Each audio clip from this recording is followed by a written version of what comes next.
지금이 말이죠. 2025년 7월 27일 오후 2시 35분을 지나가고 있습니다.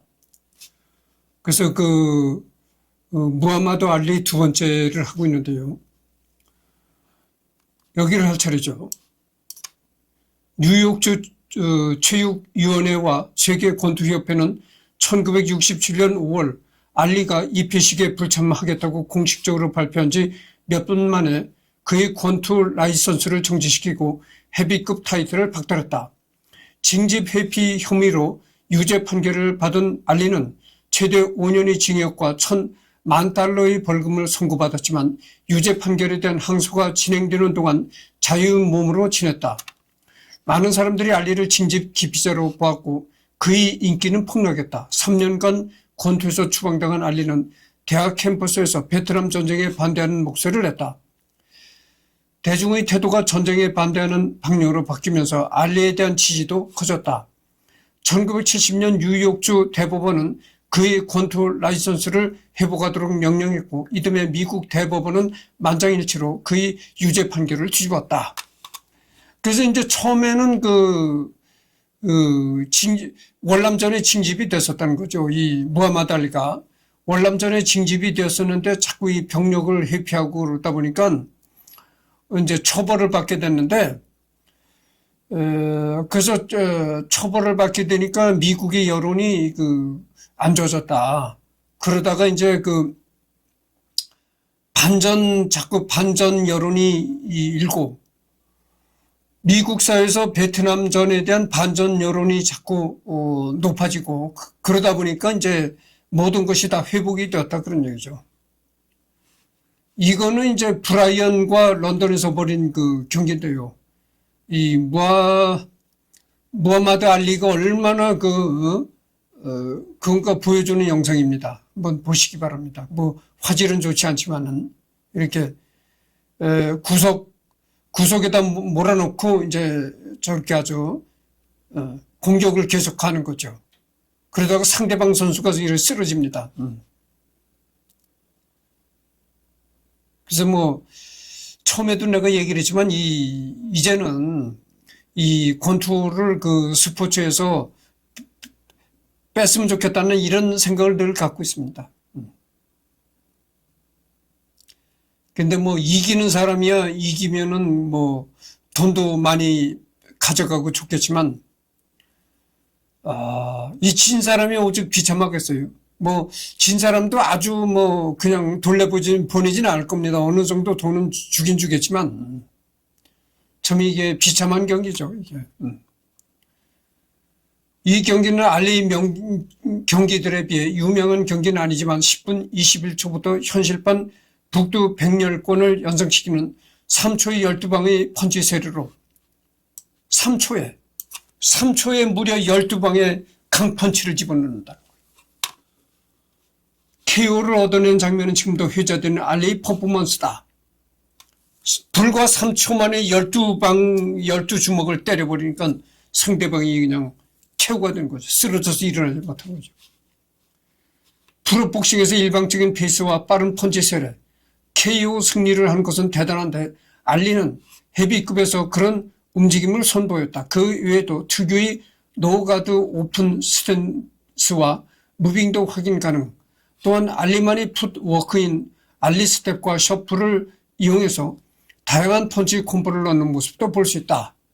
그 다음에 조 프레이저, 1970년 12월 30일 챔피언 조 프레이저와 도전자 무하마드 알리 간의 헤비급 타이틀 매치가 공식적으로 승인되었다. 이 경기는 세기 대결이라는 별명으로 홍보되었다. 그러니까 그 당시 챔피언인 조 프레이저한테 알리가 이제 도전한 겁니다. 챔피언 타이틀을 도전한 거죠. 경기는 1971년 3월 8일 뉴욕 메디슨 스퀘어 가든에서 열렸다. 경기 자체가 국가의 상징이 되었다. 시합에 앞서 알리는 반체제 운동의 상징이 되었다. 왜냐하면 알리는 베트남 전쟁을 반대하던 입장이라서 이제 반체제적인 그런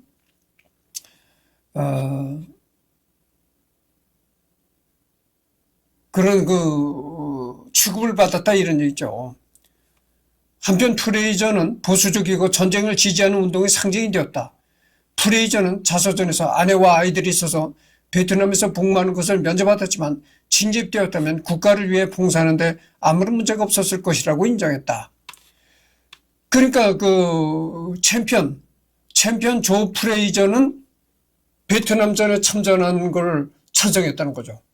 근데 여러 가지 그 아내와 아이들 때문에 자기는 참전을 못하게 면제를 받았다. 근데 이와 반대로 무하마드 알리는 베트남 자체를 반대했다. 반전을 했다. 반전을 주장했다는 얘기죠. 각 선수는 250만 달러를 보장받았는데 이는 당시 연예인이나 운동선수에게 가장 큰 단일 급여였다. 250만 달러. 그러니까 이때는 챔피언에 도전한 사람도 250만 달러를 받고 챔피언을 뺏긴 사람도 250만 달러였지. 250만 달러면 얼마가 됩니까? 지금 1달러가 1300원 정도 하나 봐요. 그러니까 계산을 해봅시다.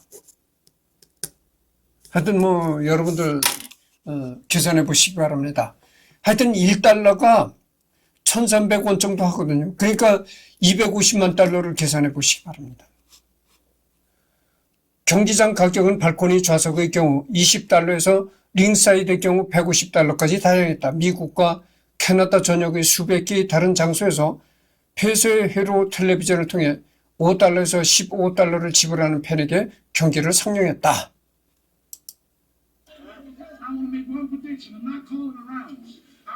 그러니까 챔피언과 그 당시 챔피언인 프레이저라는 사람에게 이제 무하마드 알리가 도전장을 내밀었으니까 이제 경기 전에 서로 신경전을 벌이는 거죠. 이게 이제 무하마드 알리의 모습입니다. 경기를 하기 전에 이제 무하마드 알리가 기자회견을 해서 이제 그 당시 프레이저를 공격하는 거죠. 자기가 이제 챔피언 타이틀을 뺏어오겠다 이런 얘기입니다. 이제 챔피언한테 과감히 도전을 해가지고 챔피언한테 프레이저라는 챔피언한테 내가 타이틀을 뺏어오겠다 이런 얘기입니다. 이 행사에 대한 관심은 엄청났다. 라디오, 텔레비전 그리고 인쇄 매체는 다가올 시합을 논의하는 이야기로 가득했다. 그러니까 권투 팬들의 열기가 그냥 뜨거워진 거죠. 야, 무하마드 알리가 과감히 도전장을 냈다. 이렇게 되니까 어떻게든 내가 챔피언을 뺏어오겠다. 아주 장담하고 도전장을 내밀었으니까 얼마나 이게 권투 팬들의 관심사가 됐겠어요. 그러니까 권투의 그 열기로 아주 그냥 그렇게 됐던 거죠. 월드 시리즈, 슈퍼볼, 월드컵 등 몇몇 운동 경기만이 해당 프로 권투 시합이 받고 있는 종류의 흥분과 관심을 불러일으키는 데 근접할 수 있었다. 50개국이 텔레비전 방송에 대한 권리를 구매했으며 이 경기는 링사이드에서 12개의 언어로 방송되었다. 이것만 봐도 알 수 있잖아요. 얼마나 이게 관심이 집중되는 걸 알 수 있는 겁니다. 무려 50개의 나라가 그 방송을 중계하겠다고 신청을 해가지고 그 허가를 받았다는 겁니다. 거기에다가 권투 경기가 벌어지는 링사이드에서는 12개의 언어로 장례 방송을 했다. 운동 경기가 벌어질 때 거기서 12개의 언어로 방송을 했다 이겁니다. 12개 나라 언어로. 그러니까 이 열기를 짐작할 수 있잖아요. 최종 집계를 합산할 때 전 세계적으로 3억 명이 이 경기를 시청한 것으로 추산되었다. 전 세계적으로 3억 정도의 인구가 이 경기를 텔레비전을 통해서 시청한 것으로 통계가 나왔다 이런 얘기입니다. 그러니까 직접 경기장에 가서 본 그 인원은 빼고 이 텔레비전만을 통해서 본 인구가 3억이라고 추산한다는 겁니다. 이는 그때까지 텔레비전 방송의 역대 최대 시청자 수였다. 2년 전 달 착륙을 시청한 사람보다 더 많은 사람이 이 경기를 시청했다. 결국 이 경기는 전 세계적으로 1,800만에서 2천만 달러의 수익을 올렸다. 닐 암스트롱이 달에 가서 착륙하면서 중계된 게 있단 말이에요. 텔레비전에서 중계된 게 있는데, 그렇게 닐 암스트롱이 달에 가서 이제 착륙해서 걸어 다니는 그 장면보다도 더 많은 사람들이 이 권투 경기를 봤다는 거예요. 그러니까 이 인간이 최초로, 인류 역사상 최초로 달에 가서 걸어 다니는 장면보다 더 많은 사람들이 이 경기를 관심 있게 지켜봤다. 그러니까 이 경기가 얼마나 열기가 대단했는가를 알 수가 있는 거죠. 그리고 이 경기가 말이죠, 전 세계적으로 이제 중계가 됐는데, 그러니까 전 세계적인 방송을 탔는데, 그 방송을 무료 방송을 합니까? 그러니까 미국에다 어느 정도 돈을 지불하고서 중계권을 따내야 되거든요. 그래 방송을 할 수가 있는 거거든. 그래서 그렇게 중계료를 받은 수입이 1,800만에서 2천만 달러의 수익을 올렸다. 미국에서. 그런 겁니다. 그러니까 이렇게 여러 가지로 참, 스폰서들도 백만장자인 스폰서들도 이 운동 경기를 지원하겠지만, 이렇게 여러 부문에서 이렇게 돈이 모아지는 겁니다. 그러니까 이 권투 경기가 계속 유지가 되고 활발해지는 거죠, 이제. 방송권을 따내기 위해서 서로 갖다 주는 돈 그것만 해도 1,800만에서 2천만 달러를 미국이 수입으로 올렸다 이런 얘기죠. 그것뿐이겠어요? 사각 링에 붙은 기업들의 광고 있잖아요. 광고폰이 붙잖아요. 이 권투 경기가 중계되는 그 중계 방송에 광고, 틈틈이 광고가 들어가는데, 그 광고 수입만 해도 또 엄청난 겁니다. 그러니까 이렇게 한번 챔피언 타이틀을 놓고 뺏느냐 뺏기느냐 이런 경기를 한 번씩 벌여놓으면은 그 수입이 엄청나게 되는 겁니다.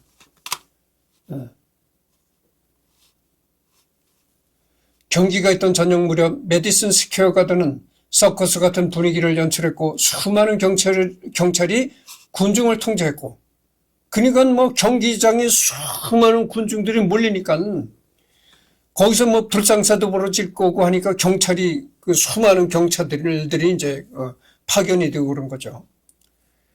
요란하게 차려입은 팬들과 노먼 메일러와 우디 앨런부터 프랭크 시나트라까지 셀 수 없이 많은 유명인들이 있었는데, 시나트라는 라이프 매거진에 실린 사진을 찍었다. 예술가 루로이 니머는 알리와 프레이저가 싸우는 모습을 그렸다. 버트 랭커스터는 폐쇄회로 방송의 해설을 맡았다. 랭커스터는 이전에 스포츠 해설가로 활동한 적이 없었지만 그의 친구이기도 한 이 경기 프로모터인 제리 페렌치오에게 고용되었다. 다른 해설자는 플레이 바이 플레이 아나운서인 돈 던피와 전 라이트 헤비급 챔피언 아침보였다. 그러니까 전 미국의 광고도 이 경기에 집중이 되는 거고, 전 세계 방송들이 중계권을 따내기 위해서 돈 뭉치를 갖다 바치고, 이러니까 돈 잔치, 사람 잔치, 그냥 뻑적지근하게 이제 잔치가 벌어지는 거죠. 알리는 시합에서 녹이스러워 보였다. 그는 6라운드 이후에 눈에 띄게 지쳐 있었고, 그 라운드 이후에도 펀치를 연타했지만 경기 첫 3분의 1에서 세운 페이스를 유지할 수 없었다. 알리가 챔피언 타이틀을 따내겠다고 도전장을 내밀었지만 막상 경기를 해보니까 알리는 상당히 지쳐 있었더라 이거죠. 그래서 6라운드 이후에는 알리가 눈에 띄게 지쳐 있었다. 그건 동작이 느려지고, 그랬단 얘기죠. 그래서 이제, 프레이저가, 챔피언 자리를 유지를 하느냐, 아니면 알리가 챔피언 자리를 뺏어가느냐, 좀, 그런데 한번 보시기 바랍니다. 프레이저와 알리의 경기를 잠깐 보시기 바랍니다. 이것도 역시 화질은 안 좋아요.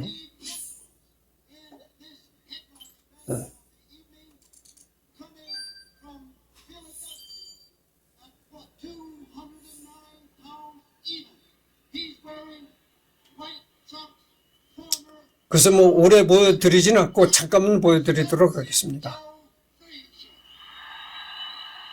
이때 알리가 활동할 시기에는 말이죠. HD라는 방송이 없었어요. 그러니까 이 화질이 안 좋죠. HD나 지금과 같은 4K 화질이 아니었었다 이거죠.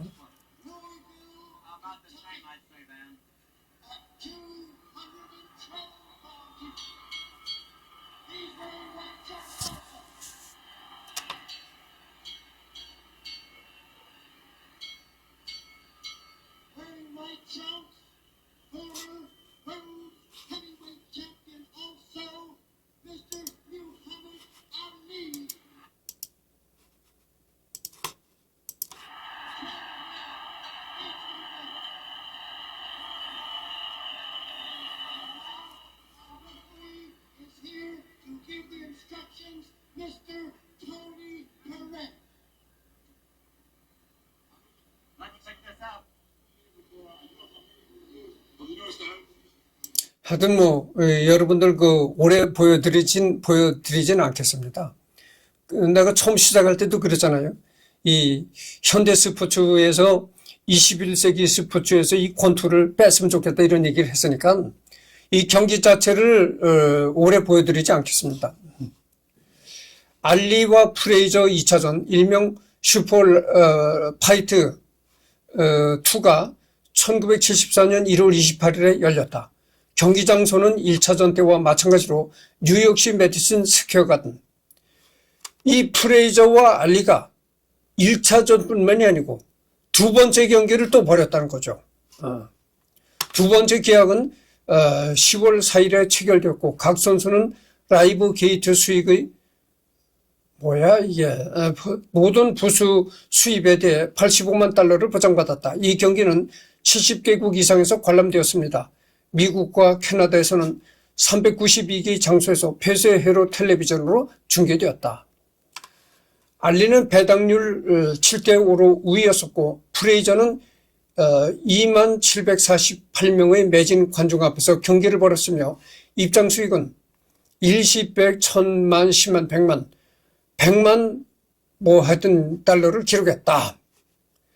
이 경기는 무하마드 알리와 조 프레이저 사이 세 번째 경기 중 두 번째 경기였다. 첫 번째와 세 번째 경기는 세계 헤비급 챔피언십을 위한 15라운드 경기였지만 두 번째 경기는 북미 복싱 연맹 헤비급 타이틀을 위한 12라운드 경기였다. 또한 첫 번째와 세 번째 경기는 더 링에서 올해의 경기로 선정되었지만 두 번째 경기는 그렇지 않았다. 그러니까 이 무하마드 알리와 조 프레이저가 이 첫 번째, 두 번째, 세 번째 경기, 세 번째까지 경기를 벌였네요.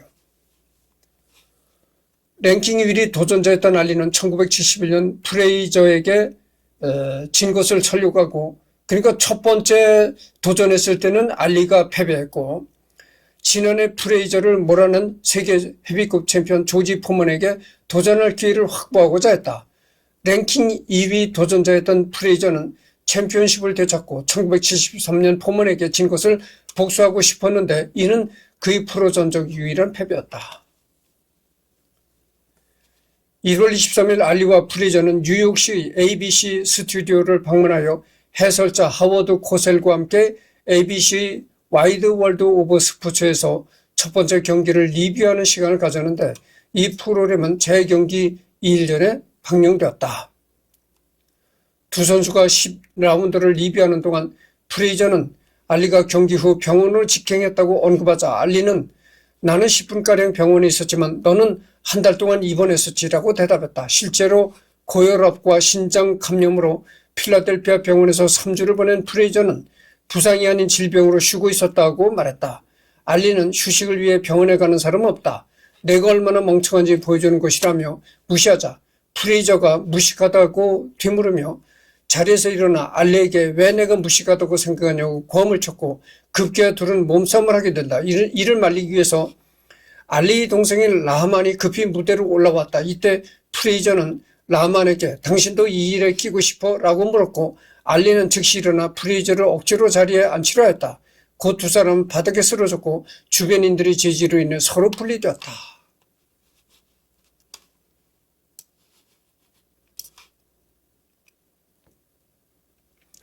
여러분, 스포츠라는 게 뭡니까? 스포츠라는 게 말이죠.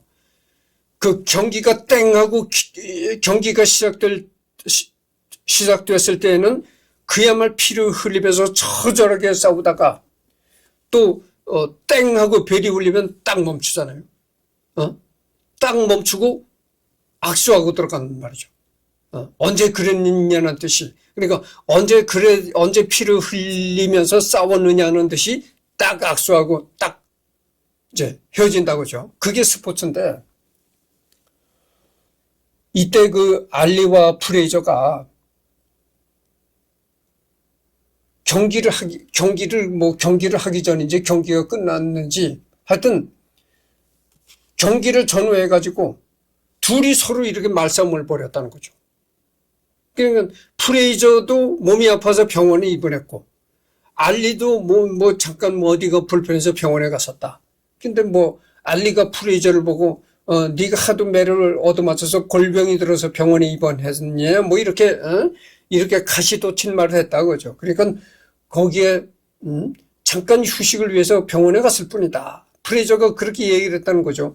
그렇게 서로 이 말을 주고받다가 감정이 격해가지고 좀 스포츠군 나발이고 좌우지간에 거기서 진짜 권투가 아닌 스포츠가 아닌 진짜 싸움이 벌어졌었다는 거죠. 몸싸움이. 그러니까 이 알리가 스포츠가 아닌 진짜 이 몸싸움을 벌이거든. 그러니까 알리 동생이 급히 뜯어 말리려고 했다는 거죠. 그러니까 프레이저가 당신도 이 일에 끼고 싶어? 그럼 어떻게 했다는 거죠. 근데 하여튼 주변 사람들이 그걸 보다가 아니 이게 스포츠가 아니고 진짜 싸움을 하는 거거든. 그러니까 다다붙어서 여러 사람들이 다다붙어서 둘을 뛰어났다는 거죠. 그러니까 스포츠라는 걸 떠나서 이 프레이저와 알리가 얼마나 서로 이 신경전을 벌였냐를 알 수가 있는 겁니다. 말다툼이 있은 후 프레이저는 스튜디오를 나갔다. 반면 알리는 스튜디오에 남아서 코셀과 함께 경기 나머지 부분을 리뷰했다. 두 선수 모두 뉴욕주 체육위원회로부터 권투를 모욕하는 비열한 행위로 $5,000의 벌금을 물었다. 그러니까 이 두 선수가 아니 스포츠가 아닌 스포츠 상에서 링 위에 올라가서 정식으로 스포츠 경기를 벌였다면 아주 잔인한 그런 경기를 벌였어도 괜찮은데 스포츠 경기가 아니고 이건 진짜 감정 싸움을 하는 거거든. 그러니까 뉴욕주 체육위원회라는 그런 데서 너네 말이야 두 사람이 권투를 모욕하는 그런 비열한 행위를 했다. 이게 스포츠도 아니고 서로가 개인 감정이 격해가지고 서로 몸싸움을 하고 물고 늘어졌으니 이게 너네 둘이 권투를 모욕했다. 이래가지고 스포츠를 모욕했다는 거죠. 스포츠 정신을 모욕했다. 이래가지고 두 사람한테 $5,000씩 벌금을 물어라. 이렇게 조치를 내렸다는 거죠. 그 두 사람이 전부 $5,000의 벌금을 냈다는 겁니다. 조지 포먼. 알리의 가장 유명한 경기는 조지 포먼과 맞붙은 더 럼블 인 더 정글이다. 당시 조지 포먼은 24살의 압도적인 챔피언이었고 지금까지도 헤비급 역사상 최고의 핵주먹으로 평가받는 강타자였다.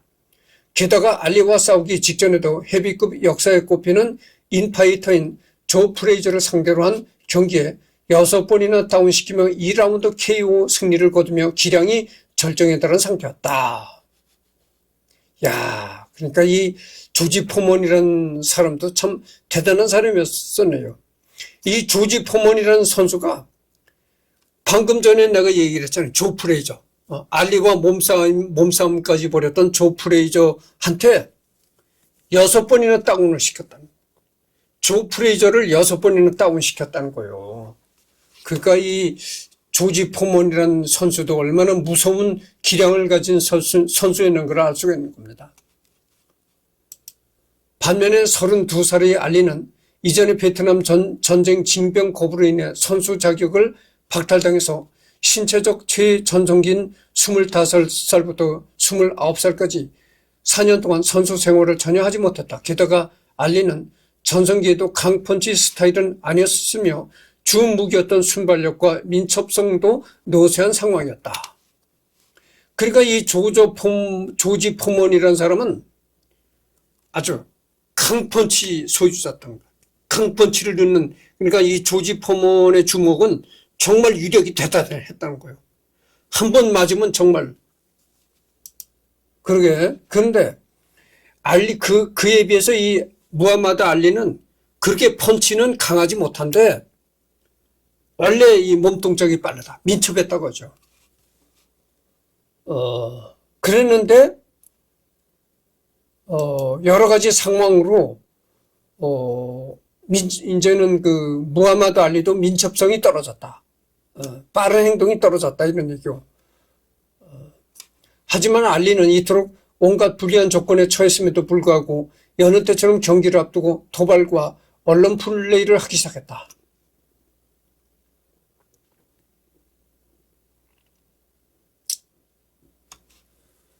난 저번 주에 돌을 죽여버리고 바위를 박살내고 벽돌을 병원으로 보내버렸어. 난 너무 빨라서 이제는 스위치를 내리고 불이 꺼지기도 전에 침대에 들어갔지. 너희들 모두 포먼이 이길 거라고 생각하는 거 다 알아. 하지만 두고 봐라. 내가 얼마나 위대한지 보여주마. 1974년 포먼과의 경기를 앞두고 월드포 아스토리아 호텔에서의 기자회견에서 알리가 한 말이 있다. 방금 전에 내가 얘기를 했잖아요. 이 포먼이라는 선수가 얼마나 강펀치를 넣는가를 내가 얘기를 했잖아요. 이 포먼이 집어넣는 강펀치는 정말 위력적입니다. 그렇게 아주 강펀치를 넣는다는 거예요. 그와 반면에 방금 전에도 내가 얘기했지만 그와 반면에 이 알리는 펀치는 그렇게 강하지를 못한데 아주 굉장히 민첩성이 빠르다는 얘기죠. 그러니까 이 굉장히 몸놀림이 빠르고 이 주먹이 올 때 회피하는 것도 빠르고 이랬다는 얘기죠. 그래서 이제 무하메드 알리가 이 포먼한테 도전장을 낸 거예요. 내가 너한테 도전하겠다. 그래서 이 호텔에서 이런 기자회견에서 이렇게 얘기를 한 겁니다. 나는 아무리 강한 돌도 죽여버릴 만큼 나는 능력이 있다. 뭐 이런 얘기를 하는 거예요. 이제 지금 그러면서 이제 포먼한테 이제 도전하겠다고 이제 도전장을 내미는 겁니다. 물론 알리의 이런 도발에도 불구하고 세상 그 누구도 알리에게 승산이 있을 거라고 생각하지 않았다. 그러니까 포먼과 알리가 또 이렇게 붙을 상황이 됐는데 누구든 알리가 이길 거라고는 생각 못했다 이거죠. 워낙 이 포먼이라는 자가 워낙 강펀치를 넣는 선수이기 때문에 그 강펀치 앞에서는 뭐 거의 당해낼 자가 없었다. 이렇게 생각할 정도였다고 그죠. 그렇게 포먼의 주먹이 위력적이었다고 그죠. 그런데 그렇게 위력적인 주먹을 가진 포먼한테 도전장을 내밀었다고 그죠. 이번에도 알리가 늘 해오던 자신감 과시라고 여겼다. 하지만 이것은 평소 알리가 해오던 언론 플레이와는 차원이 다른 작전이었으며 완벽하게 성공하였다. 알리는 자신이 댄스를 보여주겠다라며 순발력과 민첩성으로 포먼을 제압할 것이라고 말했지만 진짜 속셈은 따로 있었다. 그건 뭐냐? 알리가 얘기한 건 뭐냐면은 알리가 주먹이 셀 때 웃기지 마라.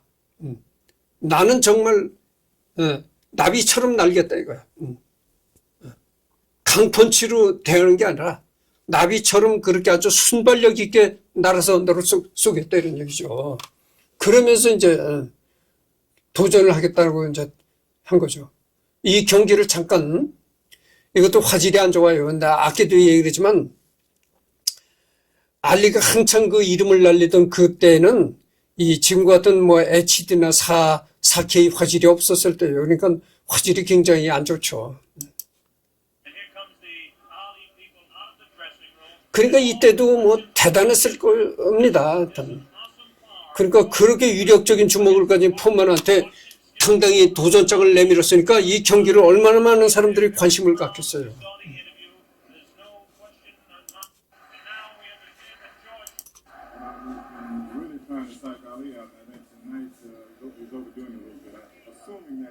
이게 무하마드 알리의 모습이네요. 그러니까 흰 팬츠를 입었네요. 이제 경기 시작 전에 몸을 푸는 그런 동작을 하고 있습니다.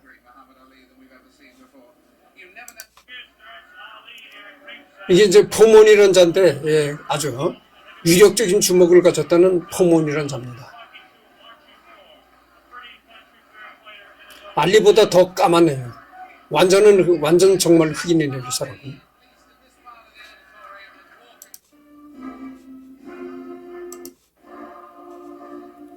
이제 미국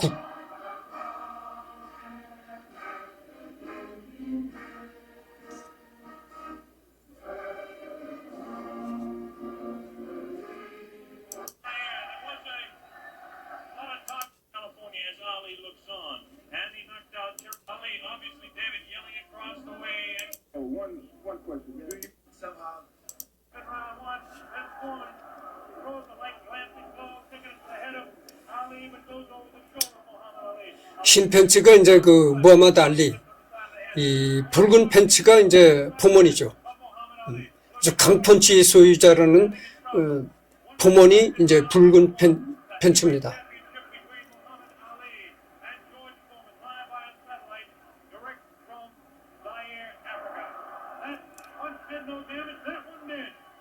여기서 그 무하마드 알리가 공격을 받고 있네요. 지금.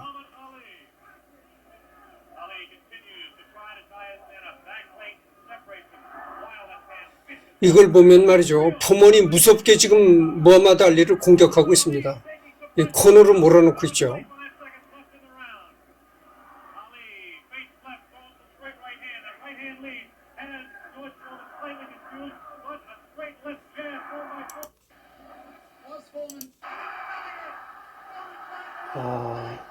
여기서 무하마드 알리가 많이 얻어맞고 있습니다.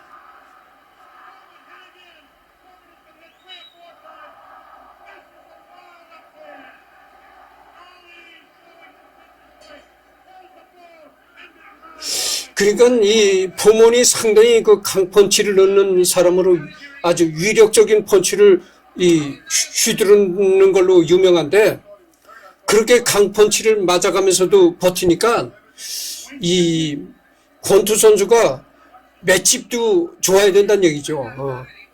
웬만큼 때려가지고는 뭐 꿈쩍도 안 하는 그런 맷집을 가져야 된다는 얘기입니다.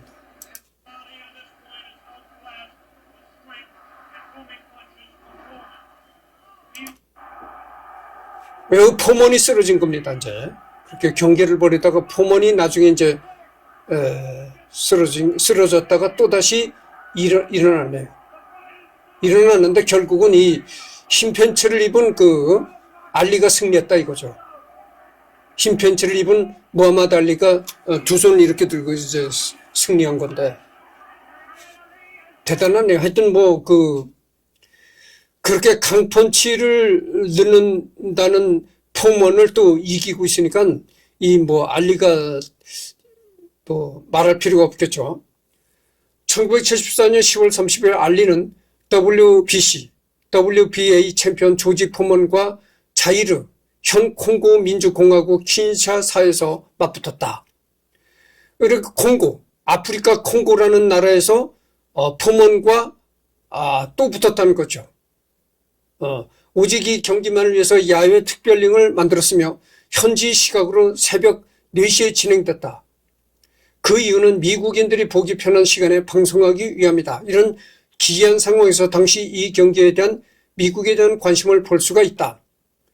당연히 도박사들은 전부 챔피언 포먼이 승리를 점쳤고 세상 사람들도 그렇게 믿었다. 그런데 막상 뚜껑을 열고 보니 사람들의 예상과는 다르게 오히려 알리가 포먼을 상대로 우세한 모습을 보이고 있었다. 알리는 경기가 시작되자 특유의 경쾌한 몸놀림과 빠른 펀치 스피드로 조지 포먼에게 공격을 적중시켰다.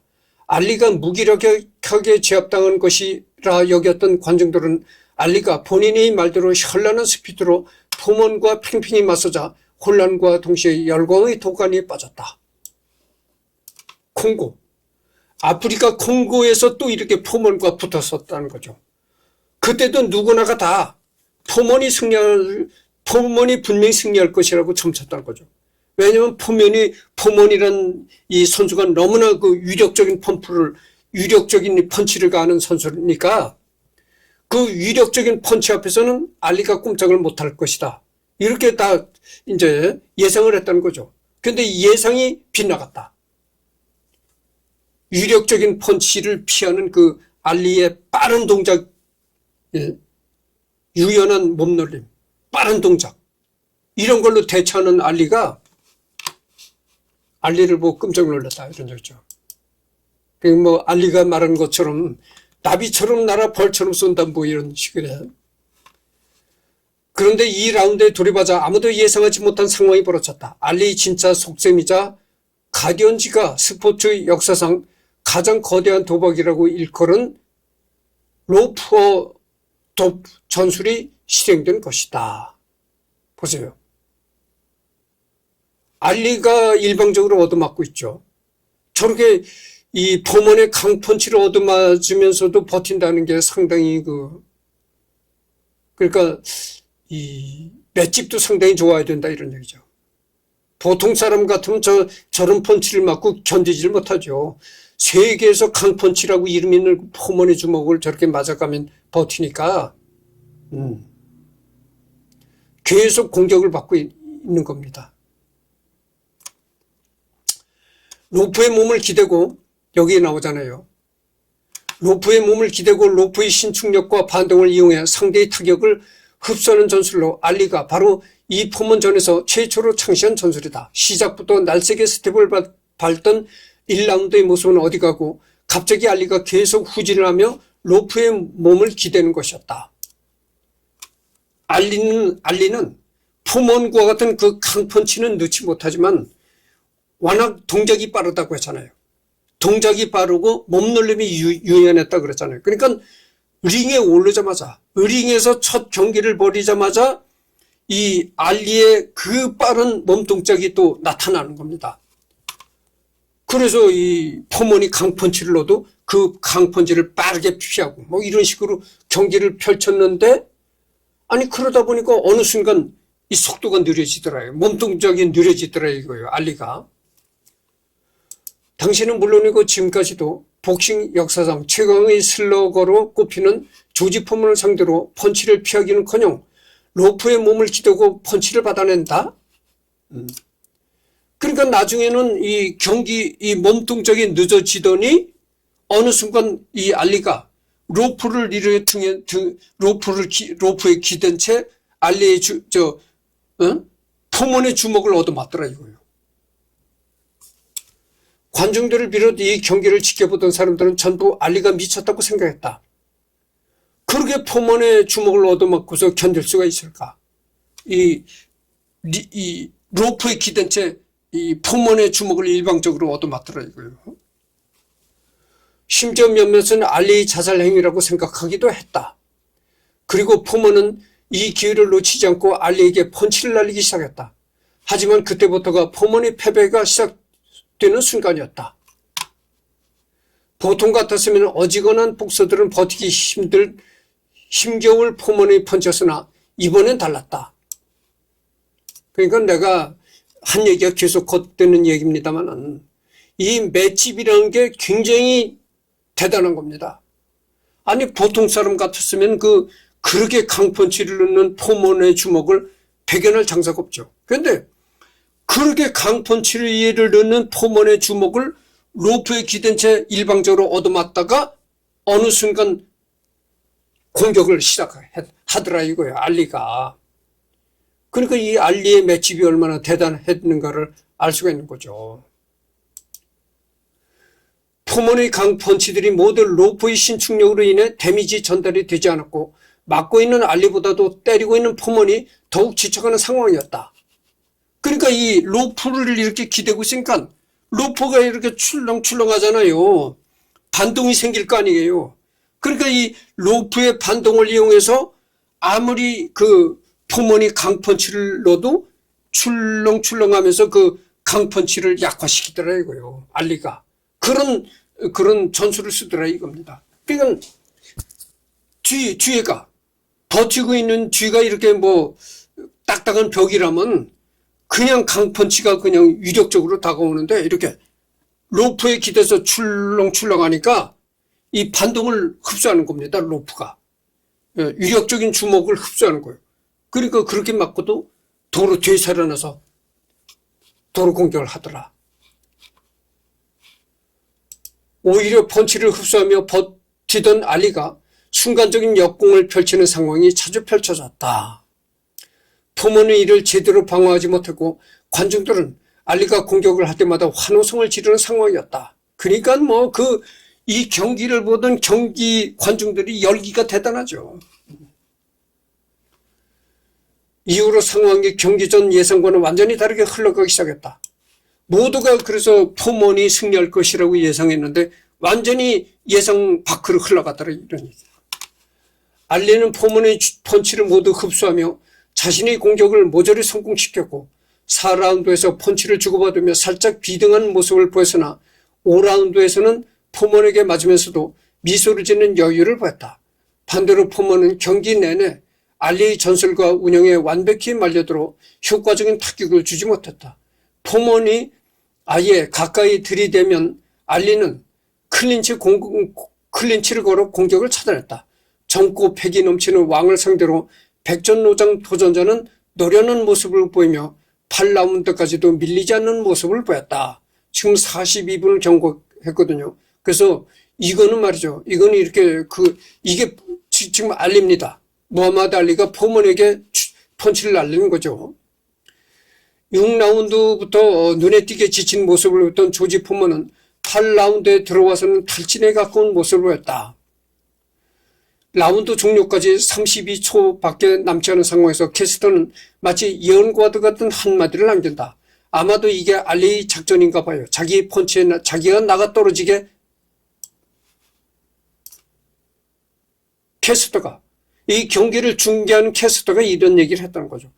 강펀치를 날리려면 자기도 그렇게 힘을 써야 되는 거예요. 자기도 아직 있는 힘대로 강펀치를 날려야 되기 때문에 자기 자신도 어마어마한 에너지를 쏟는다 이거죠. 그러니까 너무 많은 강펀치를 날리다 보니까 이제 자기가 지쳤다. 그러니까 제풀에 지쳤다 이런 얘기죠. 그래서 뭐 지금 44분을 경고했으니까 여기서 끝내도록 하겠습니다. 그리고 오늘은 더 이상 녹화가 없고요. 다음 주에 가서 녹화를 하도록 하겠습니다. 다음 주는 여기서부터 하도록 하겠습니다.